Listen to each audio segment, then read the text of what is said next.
Buenas noches amigos, bienvenidos. Aquí estamos como de costumbre con ustedes, más allá de las noticias. Y hoy vamos a compartir el programa con una persona muy querida, una persona que todos ustedes conocen, un senador de la República por la provincia de Azua. Nos referimos a Rafael Calderón, que está con nosotros para compartir muchas informaciones. Bienvenido. Buenas noches, Henry. ¿Cómo se siente? Gracias por la invitación y observando que el título de tu programa es muy subjetivo, más allá de las noticias. Precisamente vamos a eso. Mire, senador, esta marcha con Libro Verde, la Odebrecht, como que el Senado ha hecho como un silencio con relación a eso, mientras hay una población que aparentemente, una población que yo me refiero que quizás un 20%, un 25%, un 30%, por ponerle mucho por ciento, puede ser gente que esté honestamente con esa intención, ¿no? Hay otra gente que debería estar preso de lo que está en esa marcha, más que están protestando. Pero ¿cuál es la posición del Senado? Como que no se ha visto claro, ha estado como muy silencio, mucho silencio. Mira, en una ocasión a algún periodista le preguntó al presidente del Senado, a Reinaldo Pared Pérez, que si estaba de acuerdo con que el PLD hiciera una marcha o una concentración en apoyo a la gestión de gobierno del presidente Danilo. Y él fue contundente y tajante en su respuesta al decir que el PLD no autorizaba a nadie ni a hacer marcha ni a hacer concentraciones en contra de o a favor de, ni a favor del gobierno ni en contra de los que estaban haciendo esa concentración para llamar la atención. Y creo que tiene razón. Ahí hay una mezcla, Henry. Pero lo que más, digamos, resalta es el pequeño grupo que su intención real es una intención de crear, de atentar contra la estabilidad del Estado o del gobierno o del propio partido. Porque en el fondo lo que están buscando es cómo debilitar al gobierno de Danilo y evidentemente debilitar al PLD y tratar de sacar al PLD. Pero esa es una estrategia errada.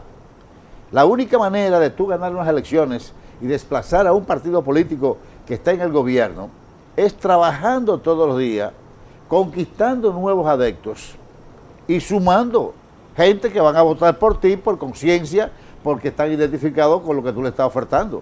Pero no es un tipo de...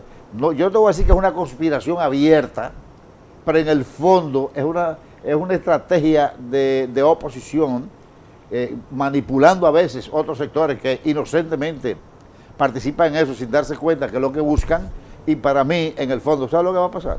¿Qué va a pasar? Ellos están promoviendo que el PLD gane de nuevo, porque cuando tú haces protesta o haces este tipo de acciones que no tienen argumentación, que no tienen sustentación real en la mayoría de la población, porque que el presidente ha perdido popularidad, ciertamente la ha perdido, pero aún tiene más del 50% de aceptación, con casi 5 años en el gobierno y con un PLD casi 20 años en el gobierno. O sea que no es así. Si ellos quieren asumir el gobierno como partido político en algún momento, van a tener que guayar la yuca bien guayada, buscando gente y convenciendo a la gente de que ellos son una opción mejor que el PLD en esta coyuntura. Cuando usted se refiere a el PLD va a estar en el poder por muchos años. Pero la lucha que se está argumentando ahora es en contra de la impunidad, en contra de la corrupción. Sí, ese es un argumento, pero hay mucho que lo que tienen es una doble moral.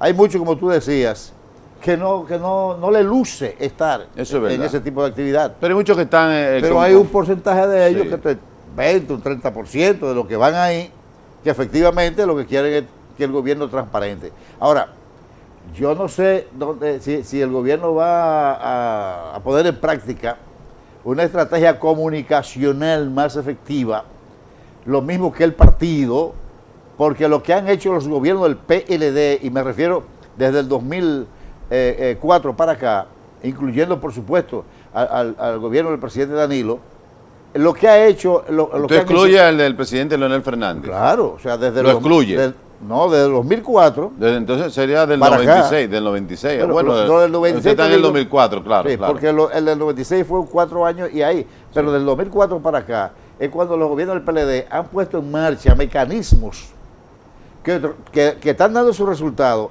para transparentar al máximo el uso de los recursos públicos.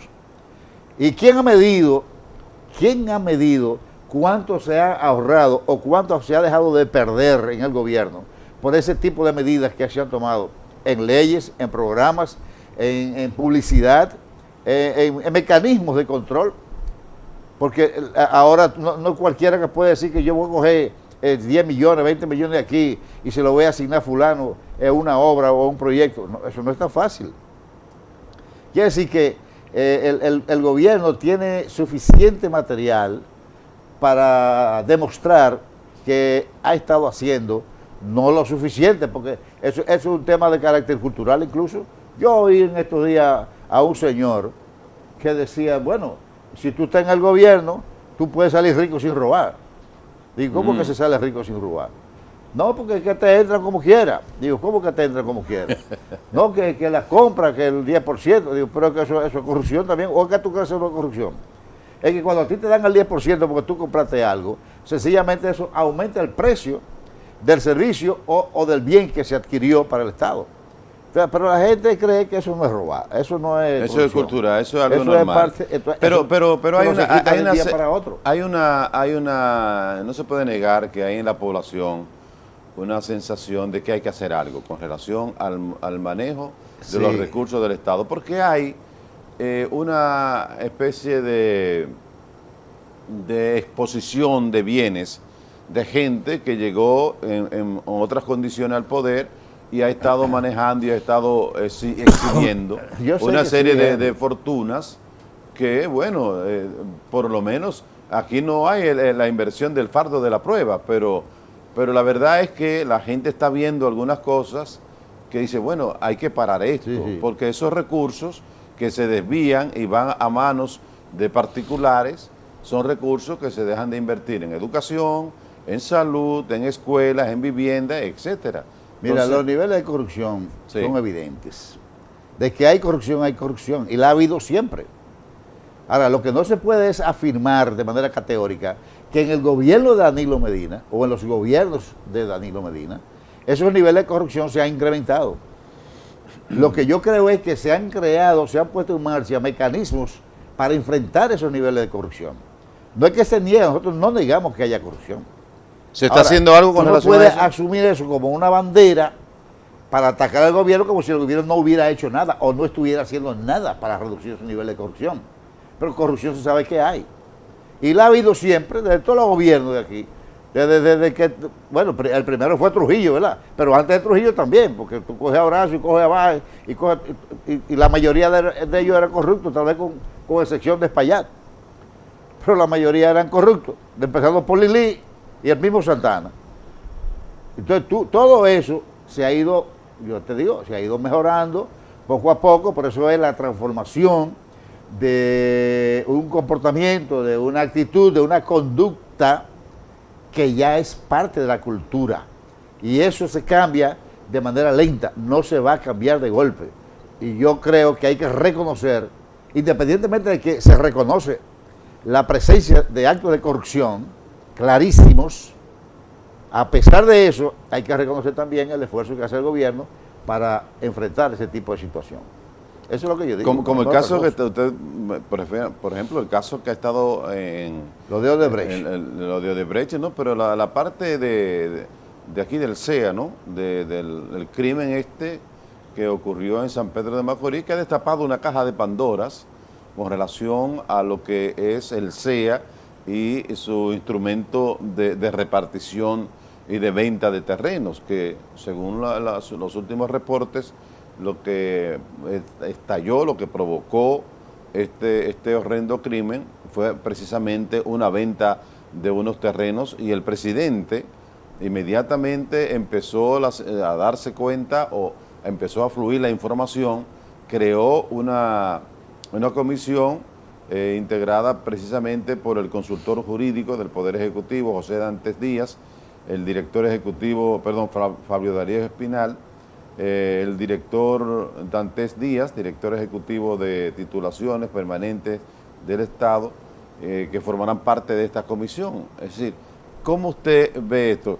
¿Eso es correcto? ¿No se podría llamar pues digo, ya hay una comisión que está investigando el Senado para aclarar qué fue lo que pasó allí? Porque definitivamente está prohibida por un decreto la venta de terrenos de parte del CEA. Mira, lo primero que te voy a decir es lo siguiente. Cuando tú actúas de buena fe, cuando tú analizas una acción determinada con objetividad, tú llegas a resultados válidos y aceptables. Por ejemplo, el caso de San Pedro de Macorís. De una vez dice que no hay seguridad, porque es una forma de atacar al gobierno y al partido, ¿no? Esos son los niveles de inseguridad que hay en el... Pues esos son crímenes normales. Cuando en Estados Unidos viene un loco y coge una ametralladora y mata 50, bueno, ahí hay más niveles de inseguridad. Pues eso es un caso típico de inseguridad, pero la sociedad norteamericana y el gobierno norteamericano tampoco estará nunca en capacidad de controlar a todos los locos que anden en la calle. En este caso, no es un problema de seguridad o inseguridad. Este caso es un crimen por razones muy particulares de dos personas o tres personas. ¿Qué ocurre en este caso? Yo tengo entendido que el señor Rodríguez, que no lo conocía, pero lo hemos visto en los medios de comunicación después del hecho, era militar en Estados Unidos. Y tenía una pensión del gobierno norteamericano por haber sido militar durante muchos años en Estados Unidos. Y adquirió esas tierras en Alsea, y el CEA le devolvió los 114 o los 135 mil pesos que él había pagado, pero parece que él invirtió más en eso, dinero que no llegó al CEA. Y él está hablando de 1.350.000 pesos. Eso, o sea, él pagó mucho más de lo que parece tenía que pagar en el CEA para adquirir los terrenos. Y al final parece que los terrenos cayeron en manos de alguien que está asociado o vinculado o familiar de la persona que lamentablemente él mató, de una de las dos personas. Sí. Ahora, ese es un caso particular. El CEA, hace muchos años, que en el CEA se vienen haciendo operaciones que no son transparentes, que no son, digamos, que no son ajustadas a las normas. A veces por falta de conocimiento, pero muchas veces de manera intencional. En este caso, evidentemente, el presidente asumió, ha tomado el toro por los cuernos y ha nombrado una comisión que está investigando, porque todo lo que se esté violando ahí, el Senado tiene... Bueno, lo mismo pasó con los Tres Ojos aquí, ¿no? Tanto el Senado como la Cámara de Diputados tienen toda la autoridad y la potestad suficiente para interpelar a cualquiera de esos funcionarios y poner sobre la mesa la forma en que se están manejando la venta de terrenos en el CEA. Todo lo que es mayor, no recuerdo ahora a qué monto, tiene que ir a las comisiones de ambas cámaras para que sea aprobado el 20 de tierra. Cuando tú coges 1.000 tareas o 500 tareas o 5.000 tareas y tú las repartes para venderlas, tratando de obviar lo que es el mandato constitucional que tiene que ir al Congreso, eso es una violación y es un acto de corrupción. Si eso ocurrió, sencillamente, no solamente que se cancele, sino que se le aplique la ley como tiene que aplicarse. Como pasó en el caso de los Tres Ojos. También. Todos esos casos son así, Henry. Yo creo que el presidente los ha estado enfrentando. Ahora, a la gente cree que el presidente tiene que actuar como un troglodita cualquiera. Llevarlo preso y meterlo preso. Agárralo ahí y darle una pela y tránquelo por... No se trata de eso. Hay mecanismos institucionales que aunque tú seas el criminal más grande, tienes que agotar ese procedimiento. O sea, el debido proceso legal. Claro. Pero se está en la intención de hacer eso. Eso es lo que te quiere plantear, ¿no? ¿Cómo es? Se está en la intención Claro. de que el que cometa un fraude, el que meta la mano, como Es que decía el vuelvo y propio te digo, gobierno. es que este gobierno ha sido de los gobiernos que más ha estado insistiendo en mecanismos de control de la corrupción y de un aumento de la transparencia en el manejo de los recursos públicos. Ahora, no lo conoce la mayoría de la población. O sea, yo creo que el gobierno tiene que desarrollar una estrategia comunicacional diferente y te voy a decir una cosa. Yo pienso que hay programas aquí de dimensión nacional que se escuchan por amplios segmentos de la población, pero hay muchos programas medianos y pequeños que inciden en poblaciones relativamente pequeñas, pero son estratégicas y muy importantes. y la comunicación no llega a esos niveles. Yo no sé si te llega a ti como debe llegar, pero la mayoría de esos programas digamos, pequeños, que son programas locales, de provincia, de municipio, claro. O de aquí mismo de la capital, que tienen un radio blanco de público diferente, determinado, la estrategia comunicacional no llega, y eso tiene que llegar acompañado de argumentos, de sustentación. Hay una generación, recordemos que el PLD va a tener prácticamente 20 años en el poder. Así es. En esas dos generaciones que han nacido, el único gobierno que han visto es el Partido de la Liberación Dominicana. Por vía de consecuencia, y nosotros lo hemos dicho aquí en el programa, no han podido equilatar cuál ha sido el papel, el gobierno o el país que recibió el Partido de la Liberación Dominicana y cuál es el país que hoy tenemos, cuáles son los valores, los parámetros que hoy internacionalmente hemos logrado y hemos superado inclusive muchos de ellos. Ahí yo creo que usted tiene mucha razón en esa parte de que falta quizás de parte del gobierno que se puede equilatar, no para desmeritar lo que lo que hicieron otros.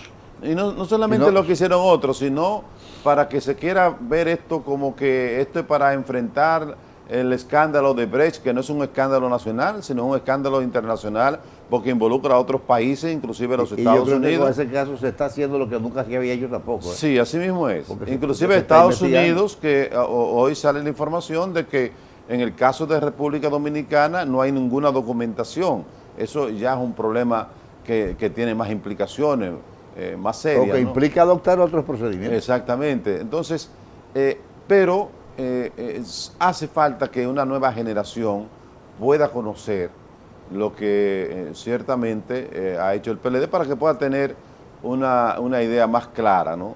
Ahora, eso no quita que haya un segmento y que haya una realidad en función de algo que ha dicho la propia gerencia y presidencia de Odebrecht, de una serie de sobornos que se hicieron aquí desde el año 2001 hasta la fecha, y que eso hay que aclararlo.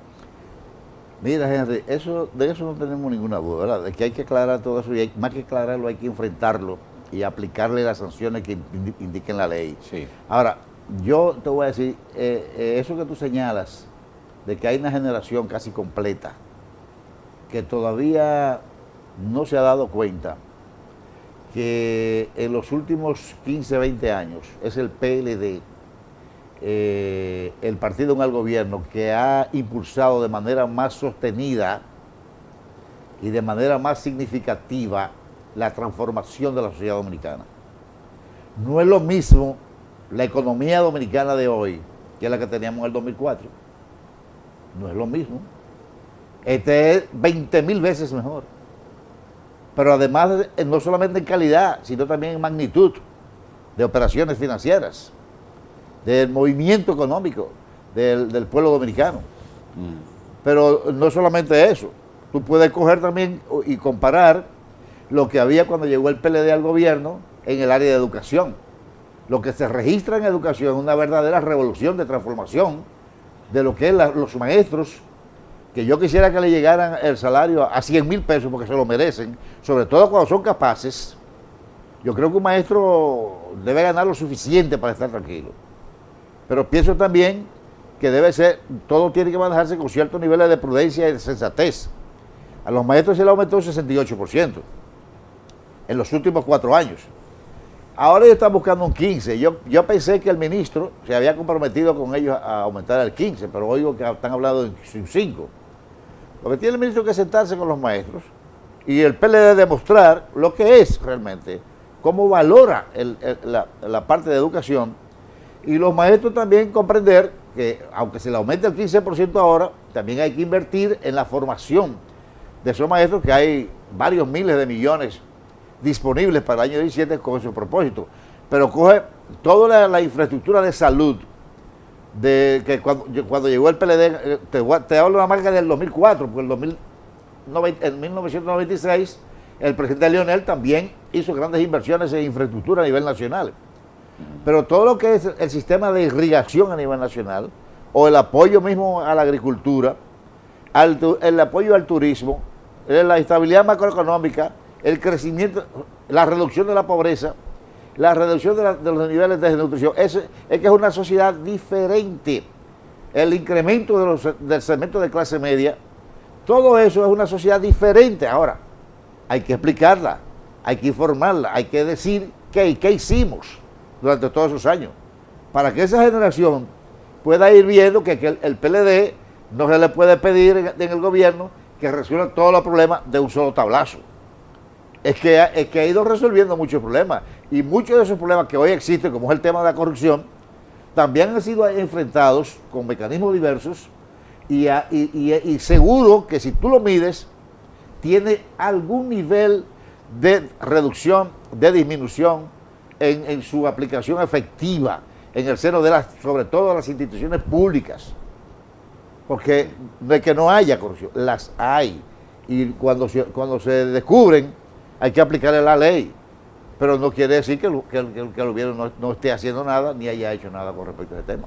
Bien, nos vamos a ir a una breve pausa. El miembro del Comité Político del Partido de la Liberación Dominicana, Franklin Almeida, ha dicho que el PLD está acorralado y el gobierno en función, porque hubo una manipulación de la información, en función de los impuestos que tiene que crear si quiere sostenerse el gobierno.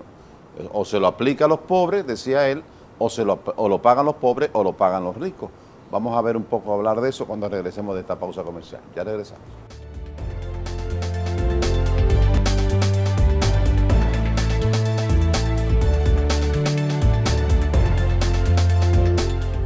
Bien, estamos con Rafael Calderón, senador de la República por la provincia de Azua. Hay muchos temas, ojalá no se nos queden algunos, pero el caso... se va a quedar, pero no mucho. Porque el caso, por ejemplo, de los impuestos y el asunto de las exenciones fiscales, que ya se ha venido hablando de que esto hay que revisarlo porque se pagan más de 200.000 millones de pesos todos los años en función de exenciones fiscales que ya no tienen ningún sentido y que se convierten en una carga para el país. Mira, Henry, yo creo que el presidente Medina tiene la suficiente inteligencia y la autoridad necesaria para buscar un punto de equilibrio en lo que establece el Plan Estratégico de Desarrollo Nacional con respecto a la reforma fiscal en forma integral. Y ese punto de equilibrio tiene que necesariamente orientarse por el impuesto directo. Y un impuesto directo que se aplique en lo fundamental a los que tienen más, a los que producen más.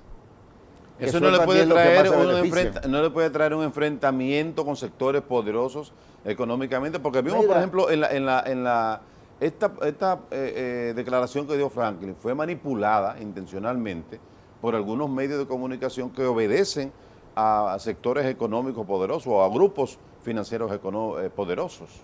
Mira, Franklin, es un tema que tú tampoco lo puedes manejar de manera aislada. Cuando tú tienes el tema de aumento de algún impuesto o creación de algún impuesto nuevo, eso tiene que verlo en la órbita, en el marco de todo el andamiaje institucional y de todos los intereses que hay en torno a ellos, tanto el sector público como el sector privado. Si tú te opones a la aplicación de un impuesto determinado y no te opones a los beneficios que te otorga una política pública que se aplica a través de X institución, entonces ahí entramos en una contradicción. Es buscar ese punto de equilibrio. Ahora, la clase alta de este país sabe claro que no se puede aplicar nuevos impuestos que perjudiquen de manera principal a los sectores más empobrecidos. Eso es imposible. ¿Cómo le aplican impuestos a la gente que tiene salario de 10.000 pesos para abajo, de 20.000 pesos hacia abajo? Es más, hasta 30.000 y 40.000 pesos hacia abajo. ¿Cómo le aplican nuevos impuestos a eso que le lastimen de manera significativa sus posibilidades, digamos, de capacidad de consumo? No, ese impuesto tiene que pagarlo obligatoriamente, oye, aunque le moleste a alguno, y yo sé que le molesta a alguno, pero tiene que buscarse la manera de que el que más puede, pague más. Ahora, el gobierno no necesariamente ha dicho que va a aplicar nuevos impuestos, porque el gobierno puede hacer conjuntamente porque lo que ha hecho el gobierno es consensuar la mayoría de ese tipo de decisiones que son complejas y que inciden en distintos sectores de la sociedad. Hay muchos impuestos que están ahí que pudieran ser eliminados, porque el costo de recaudación de esos impuestos es mucho mayor que lo que se recauda por ese concepto. Y todavía hay muchísimo, por ejemplo, ahora se acaba de aprobar la ley de transporte y vialidad. Sí, el Intra. Ajá. Y ahí hay una multa de ¿cuánto? De 5 pesos y 5,75. Sí. Y eso, Sí, dime, eso obsoleto entonces totalmente. eso no vale la pena, porque solamente un agente de AMET ir a un punto y parar un motorista, conversar con él, meterlo en un camión, el motor, llevarlo allá. No, pero vea, ¿y cuánto cuesta eso? Entonces esos son impuestos que no tienen razón de ser. Bueno, pero ya eso con la Sí, está ley bien, se queda eliminado. pero así hay muchos en otros renglones. Que hay que actualizar todo ese tipo de impuestos y aplicar 3, 4, 5 líneas fundamentales de impuestos que son lo que efectivamente hace las recaudaciones que requiere el gobierno. Ahora, Al ¿quién va a que pagar? tiene mucho. Y con las ¿Y qué vamos a hacer con las Yo te voy a exenciones? decir, aquí hay que revisarla. Tal vez algunos hay que mantenérsela, pero tú no puedes tener la tarjeta, por ejemplo, de solidaridad por la vida entera. Porque si a ti te la da el gobierno, porque tú en un momento dado tienes dificultades económicas con tu familia y después tú consigues un empleo o montas un negocio y ya tú recibes más que lo que tú debes recibir por concepto de la tarjeta, esa tarjeta hay que pasársela a otra persona que tenga una situación peor. Lo mismo pasa con el sector empresarial. Los incentivos no deben ser de manera ilimitada en el tiempo. Eso es para una coyuntura determinada que se requiere estimular el desarrollo de una industria X. Y eso es, una vez logrado, pues sencillamente la empresa o la industria tiene que buscar su punto de equilibrio con sus propias iniciativas y con la creatividad y los niveles de competitividad que puede desarrollar. Eso es así. Ahora, yo soy partidario, y yo sé que no me hacen caso la mayoría de los economistas, ni creo que los funcionarios tampoco me van a hacer caso, porque tengo muchos años diciendo que se haga un estudio para determinar cuáles serían los niveles de ingresos que se recaudarían si tú bajas el ITEVI, por ejemplo, del 18 al 15, y lo aplica todo, O sea, con y amplia focaliza el subsidio de esos pobres que van a tener que pagar ese 15% de ITEVI, y focaliza el subsidio a esos sectores, focalizado, como ahora con las tarjetas del bono luz, el bono gas, solidaridad, la tarjeta de SENASA. Se aumenta el presupuesto Eso es un subsidio focalizado. para los programas sociales del gobierno. No, o sea, es un subsidio focalizado para Sí. tú no subsidiar al que puede pagar. Sí, sí, a esos programas sociales que tiene el gobierno. Exactamente. Sí, pero si tú le aplicas el 15% a todos, los que pueden pagar ese 15% no se le puede subsidiar. Se le va a subsidiar Al que no pueda al que no pagar. lo pueda pagar. Pero ahora no hay forma de tú no subsidiar al que Pero puede. hay un acuerdo en la Estrategia Nacional de Desarrollo donde se planteó toda esa reforma integral y fiscal, pero como que nadie... Ese es un acuerdo preliminar, Sí. pero lo que son los detalles y la discusión de profundidad, esa no se ha iniciado. Porque eso es un tema que hay que abordarlo, y ahí yo creo que hay que abordarlo en este año. Yo no sé cuál es la opinión del sector público, del Poder Ejecutivo, pero yo pienso que ese es un tema que hay que asumirlo con carácter, digamos, con cierta urgencia, porque sin que eso implique necesariamente un aumento de los impuestos ¿Usted o una creación de nuevos impuestos. Senador, ¿usted cree que hay un sector económico, como mucha gente piensa, que entiende que ya el PLD tiene mucho tiempo en el poder y que hay que darle apertura hacia otras corrientes políticas y otro grupo de personas que manejen el Estado? Porque el PLD va a tener 20 años manejando el Estado prácticamente desde el 96, salvo los 4 años de Hipólito Mejía. 20 años, y por suerte ha ido solucionando muchos problemas importantes, incluyendo este último del sector eléctrico, que está protestando alguien, o tal vez una parte de gente interesada, desacreditando la inversión en Punta Catalina. y diciendo que está sobrevaluada, y diciendo que hubo corrupción, pero nadie puede probar nada. Y todo el mundo que va y ve la magnitud de estas instalaciones, todo el que va y ve el nivel de organización que tienen esa construcción, los niveles de eficiencia que hay ahí, y además la complejidad de esa obra, que es la más grande de todas las obras del gobierno en los últimos 100 años tal vez. Y cuando tú ves ese muelle con capacidad para recibir barcos de 80 tipo mil Panamá, toneladas, sí. un muelle de verdad que yo no sé cuánto cuesta, pero debe estar entre los 200 y los 300 millones de dólares. Bueno, supuestamente el presupuesto anda en 95 millones de dólares. Del muelle solo. Del muelle solo, nada más. Alrededor de 100 millones de dólares. Sí. Pero cuando tú ves todas esas instalaciones te das cuenta que realmente, y compara los precios de la producción de un megavatio de energía con lo que ocurre en cualquier otra parte del mundo, como se publicó en los periódicos, entonces te das cuenta que hay también mala fe y mala intención. Tú quieres desmeritar, tú quieres desacreditar a una obra importante del gobierno confundiendo gente. No, así no se puede. Porque si es verdad que está sobrevaluada, oye, pero demuéstralo, que todos vamos a estar contigo. Pero no te pongas a dar informaciones y a hacer acusaciones como de manera tan alegre. Y aquí ahora tiene la gente un problema que le dice ladrón a cualquiera, Sí. y le dice gavillero y le dice de todo, y como que no, tú no estás diciendo nada. Y que si tú dices algo, tú estás atentando contra La libertad de la expresión. libertad de expresión. Ajá. Y tú estás atentando contra la dignidad de todo el que te dé tu gana. Porque ese es un problema.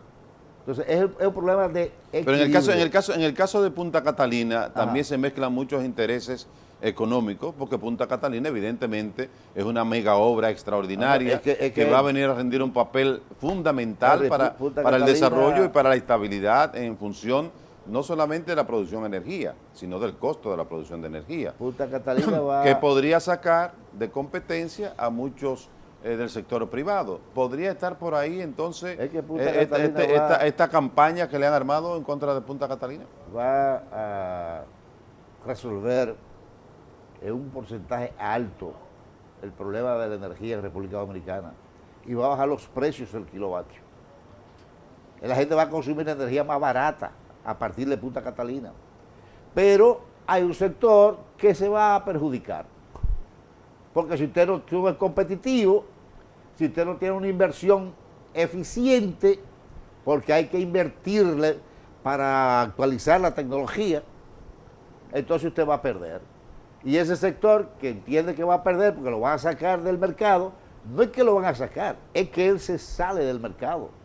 Porque si usted me vende a 10 y el otro me vende a 6, ¿a quién usted cree que yo lo voy a comprar? Al que me vende a 6, con la misma eficiencia. Claro, cuando Entonces, entre la planta... Eso es lo que va a pasar. Cuando entre en Punta Catalina, van a salir 8 o 10 plantas que son obsoletas. O por lo menos entrarán solo en las horas pico, cuando se necesiten más producción. Son obsoletas. Sí. Se requerirán tal vez en situaciones extremas. Porque además de eso, son altamente contaminantes.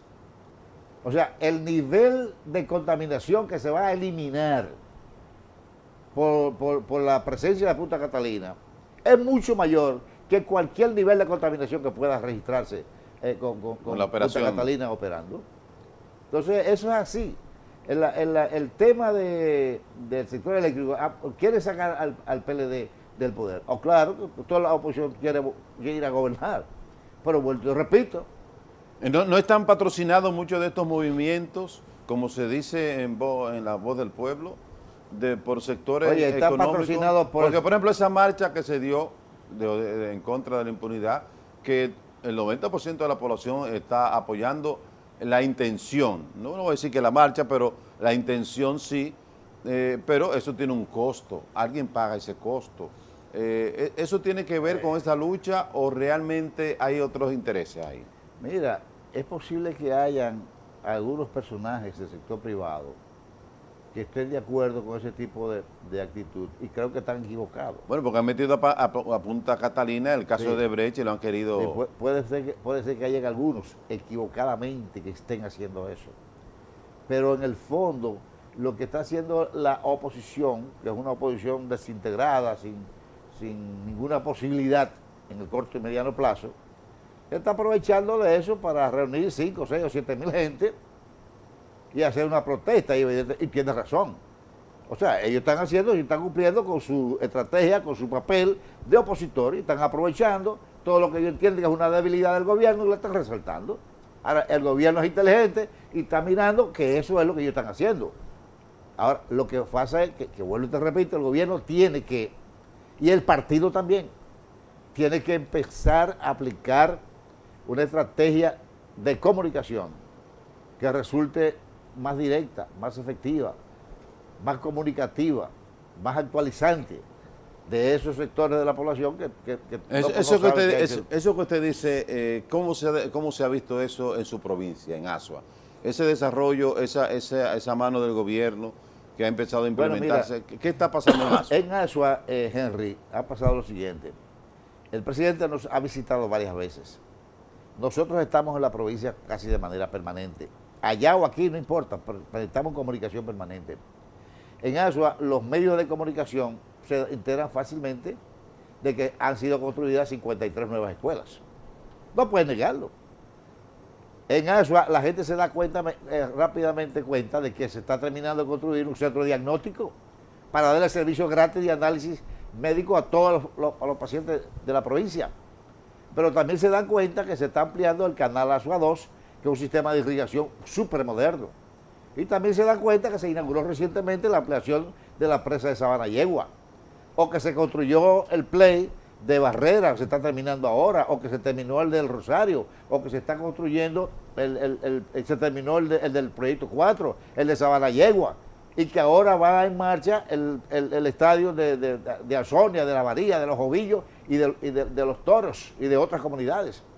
O que se están construyendo las carreteras asfaltadas y los puentes que se están construyendo, el apoyo, o sea... ¿Cuál ha sido la inversión? La difusión allá. Sí. La gente tiene claro que el gobierno ha hecho todo lo que ha podido y faltan muchas cosas. Se han hecho proyectos habitacionales.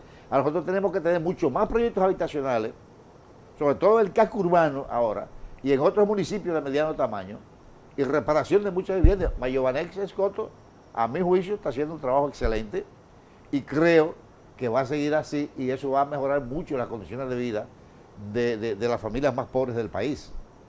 Así que la inversión allá sobrepasa los 50.000 millones de pesos. En los 4 años. En los 4 años. Son los 50.000 millones con alrededor de 150, 160 obras. Entonces, los invernaderos, por primera vez, a mí me decían que allá no se podía poner invernadero. Y allá hay más de 300.000 metros cuadrados de invernadero, que por eso unos ajíes morrones grandísimos. O la Tayota de allá de los campos de Monte Bonito, son unas Tayotas que parecen pequeñas auyamas, y las mejores auyamas de este país vienen de los fríos, y el mejor guineo orgánico más dulce viene de la plena, de Asua, de Clavellina, de Finca 6, del 4, del Ganadero, del 12, de Pueblo Viejo, del mismo Rosario.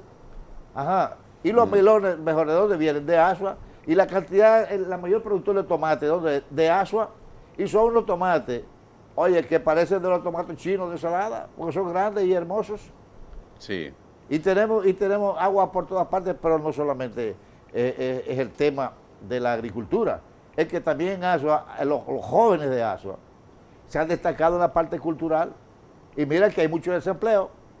Nosotros estamos promoviendo la inversión privada en turismo y la inversión privada en puertos. ¿Y han logrado alguna inversión en turismo ya? Bueno, está Ibiza, que es un pequeño hotel en la costa de Palmar de Ocoa y Atillo. Bellísimo, un hotel bellísimo. Y está Ocoa Bay, que está en proceso, tiene todas las áreas comunes construidas, y ahora se va a impulsar, a partir de estos momentos, el impulso va a ser mayor.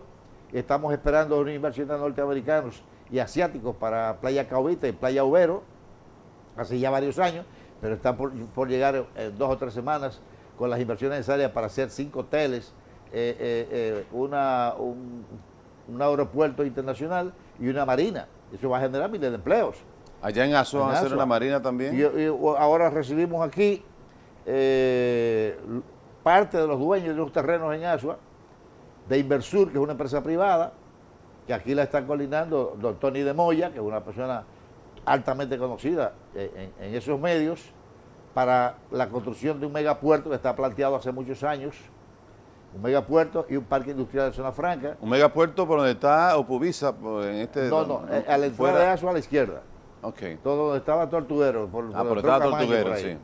Pero también se estaba promoviendo pequeños restaurantes en la parte montañosa, todo lo que es para las yayas, para las casas, Guayabal, todos esos municipios de Los Fríos, de la Siembra, de la Laguna, de Montebonito.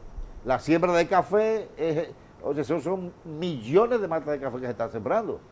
Ahora mismo el presidente está estimulando la siembra de 10.000 tareas de cacao, que es un cacao precioso. Ojalá y el proyecto de vinos que se tenía en Asua. Ese es el SOK Bay, sí, donde se produce el vino tinto y el vino blanco. Que se está produciendo todavía. Sí, pero no a escala comercial. O sea, ellos lo producen para el consumo local. Te va de visita ahí y le brindan una copa de su un mismo vino sabroso. De su mismo vino. De la uva que está en el patio. Qué Así bien. es. Bueno, vamos a hacer una pausa. Yo quiero que hablemos un poquito ahora de algunas declaraciones, porque vamos a entrar un poquito más en política, ya en este último segmento de la población, porque han habido algunas declaraciones y algunas mediciones que yo quiero ver su parecer sobre eso. Vamos a la pausa, regresamos.